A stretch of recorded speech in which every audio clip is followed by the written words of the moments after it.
So I am making my own homemade raspberry sugar-free jam because I don't like the ingredients at the store, what their sugar-free jam is. So this is just a frozen 12-ounce package of raspberries that I got from Walmart for $2. And I just let it defrost for a little while, just a minute. And it's just sitting in this pan. I haven't even turned it on yet, but now I'm going to turn it on to medium. I'm going to use, well, the recipe calls for a 1/4 cup of not organic, stevia or erythritol or something like that, powdered. But I'm not going to do a full 1/4 cup because I don't like stuff super sugary. And then it also calls for more raspberries than I did, so that's why I'm also lessening the recipe. So it also calls for lemon juice. I'm making less than the recipe, so I'm going to do a teaspoon of lemon juice, and I'm going to probably do like 1/8 of a cup of this stevia, and then the 12 ounces of raspberries, and I'll show you in a minute. Oh, it also calls for water too, so I'll do some water in a minute. Sorry, this is me being very unprofessional and propping this up on my oven. So I'm gonna do the teaspoon of lemon juice. And don't mind our messy kitchen because it's the beginning of the morning and we're getting started on the day. So I'm doing a teaspoon of lemon juice. Now the recipe calls for a 1/4 cup of water, but I'm probably not going to do that. Sorry. Go ahead, bud. I might just do a little bit of water. I don't know how much water I really need in there because I don't want it to be super liquidy. I want it to be more chunky. Sorry, he's using the microwave. Like I said, we're just, what you see is what you get kind of people. So yeah, this is about 1/8 of a cup of, this is pure organic stevia. It's a confectioner's stevia blend. I don't know what's all in here, but I'm gonna look. Erythritol. So this is going to be a really good recipe because it's going to be all natural. Well, not natural, you know what I mean? Like, I'm putting everything into it everything that's in it, I know. I've put it in there myself. How about that? I just made that really awkward. So I don't remember. I think I put a little bit of water in there, and then I have the stevia and the lemon juice, and then I'm just going to cook this on medium for like 15 or so minutes till I'm going to let it get bubbly and kind of condense down. I'm not following the exact recipe exactly. I'm doing it the way I've made jam many times. So I'm doing it kind of the way I'm used to making jam. And I always boil mine. So that gives it a nicer texture. Of course, I also use thickening agents when I make jam, and I'm not this time. So I hope this turns out. I don't know whether this will work or not, and I've never used xanthan gum before, but I do have some, so I might try that if it seems too liquidy to me. But I really want to make a peanut butter truffle this morning, so I need jam. So this is what I'm doing, and raspberry is my favorite jam. This is already smelling amazing, and it's already getting kind of thicker a little bit. So it might work out just fine. I'm excited. The bacon, actually. I burnt bacon. I did anyways. So did my husband. Smell like? Did you say it smells like burnt raspberries? See, now you have to be on camera.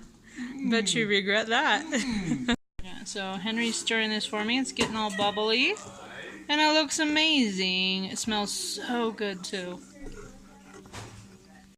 So I just tasted a little bit of it, and it's sweeter than I like, but I guess that'll be okay. I'm really glad I only did half of what the sweetener called for in the recipe.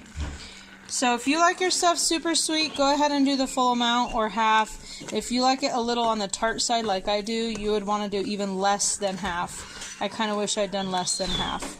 But I'm going to live. It's trial and error for the first time. This is thickening up really nicely. Oh my goodness, I wish you could smell it. It is so good. I mean, it smells so good. Doesn't that look good? Oh yeah. And doesn't it smell good? Yeah. Yum. You can't go wrong with raspberry. Raspberry jam is like the best. And let me look at the back of the raspberry container.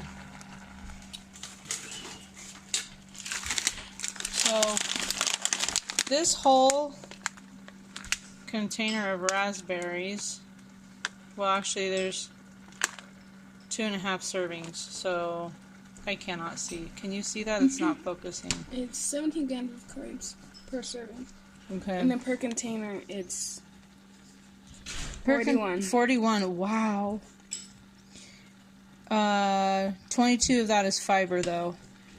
So if you're doing net carbs, that's how you're gonna have to do it. So there's still gonna be a lot of carbs in this, but I still think it's gonna be worth it to have here and there. So I'll probably put mine in the freezer so it lasts for a long time. Maybe you can't tell very well on camera, but this is thickening up really well. And like I said, I'm gonna put mine in jars like this, and then I'm gonna stick them in the freezer. So then I can take one out and have it for in the fridge use for a few weeks. I think maybe a month is probably the most you want to do homemade fresh jam in the fridge, but it will last in the freezer for at least a year. I used to make freezer jam for my family all of the time, and it is so much better than store-bought. But look how nice this is turning out. Okay, so I have this propped up even weirder than before, so I hope it doesn't fall, and if it does, I'm sorry, but ignore the bacon grease. Here's the jam. I just thought you might like to see me kind of spoon it into the jar. It's pretty thick now, especially for not having a thickening agent in it at all. It's just the tiny bit of water, lemon juice, powdered stevia, and the berries. This may just make one, but I think I might only fill it up halfway because I don't think I can use that much jam in that period of time. So Claire, you brought me a couple more, right? Would you hand them over to me? Sorry that you're only seeing my shirt and such, but maybe that's better. Maybe it's better if you're not seeing my face. Okay. You see, that looks like actual jam. Do you want to set that one right here? Thanks. I think I'll go ahead and finish it off in this one, even if it's a lot more. Oh no, I spilled some on the outside. I'm so sad. Look at this. Oh, here, let me do a little bit more in this one. I can have some of that. Do you see that? Yeah, can you like kind of clean it off, Claire? Oh wow, that's horrible. Sorry. I bet you didn't want to see the bottom of my pot. Okay, oh, and I dropped some there too. Well, I think this is probably going to be really delicious. I'm excited to try it. When I do it on, oh, here's a little piece, I'll just try it here. Oh yeah, and, oh, I just hate stevia. It's so gross. But the raspberry flavor is very nice. And it's going to give me the jam that I want. So that's going to be okay. But, yeah, make it.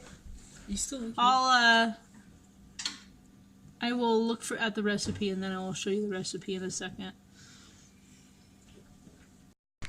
Okay, so I'm looking at the recipe, and I actually did do the right amount of raspberries. It's 12 ounces, and that bag I had was 12 ounces. So it's 12 ounces of frozen raspberries, and you thaw it. And then you do a 1/4 cup Swerve confectioner sugar, you know, the erythritol, powdered erythritol, a tablespoon of fresh lemon juice, and a 1/4 cup of water. I did not do that. I did the 12 ounces of raspberries, an 1/8 cup of Swerve, which mine was actually pure. It's instead of a tablespoon of lemon juice, I did 1 teaspoon, and I also did 1 teaspoon of water. So that's how I did mine. I got this recipe from Christy from OK Keto. She sent it to me, and it's actually from a lady called KetoCookingChristian.com. So it tastes good. I mean, it's obviously we all know that fake sugars don't taste like real sugar. So that's the only problem I have with it. But when you're keto, you don't have a choice. You just have to make do. So it's fine. And it actually tastes pretty good. I love raspberries. Now, I'm not going to be able to eat very much of it because the raspberries are still high in carbs. I'm thinking I'd probably put like a teaspoon on. Right now, I'm going to make myself a peanut butter chaffle. So I'm going to do a peanut butter, which is going to be natural peanut butter, and then I'm going to do about a teaspoon of that jam. Now I'm going to upload this video on the jam separately from my daily vlog where I show what I ate. So if you want to see my peanut butter and jelly chaffle, check my channel later on today when I do my video. And I may actually do a really short video of that too, but I'm going to go ahead and upload this raspberry jam recipe now and do the other stuff later. I'll tell you what else I'm making today as well. I am going to make a chaffle sandwich that I'm trying to copy from something I used to eat in Phoenix many, many years ago when we lived there at a restaurant. So I'm going to try and recreate that. And then I am also going to do ketogenic Kim's crab stuffed mushrooms. If you have not seen that video, you have to go to her channel. Check it out. Crab stuffed mushrooms. I haven't even tried them yet, but I know they're going to be good. I don't know how you can go wrong with crab meat, cheese, and mushrooms. So that will be happening today as well, and I'll show you what they look like and stuff. But if you want to know how to make them, go to her channel, Ketogenic Kim. She's a lot of fun. She makes every cooking video a riot. Like, I'm laughing every single time I watch her videos. And anyway, also check out OK Keto, Christy and Andy. Christy does a lot of chaffles, but other things I really just like watching her videos. She's just very real and mellow and stuff like that. And Andy is great too. He's in Ohio, I believe, yes, because Christy's in Oklahoma. And so he shares recipes sometimes too and talks about him and his wife's journey. But check out those two channels, OK Keto and Ketogenic Kim. If you haven't heard of them, you probably already know about them because they're pretty popular already. So anyway, this is my raspberry jam recipe, and if you try it, please let me know what you think. I think this would work really well with blueberries as well, or a mixed berry if you like the mixed berry flavor. And I think if you did a mixed berry or a blueberry, it's going to be a little less carbs because I think blueberries have less carbs than raspberries, and a mixed berry probably is, well, it might be comparable to raspberry. But try it. Let me know what you think, and check back for my peanut butter and jelly chaffle.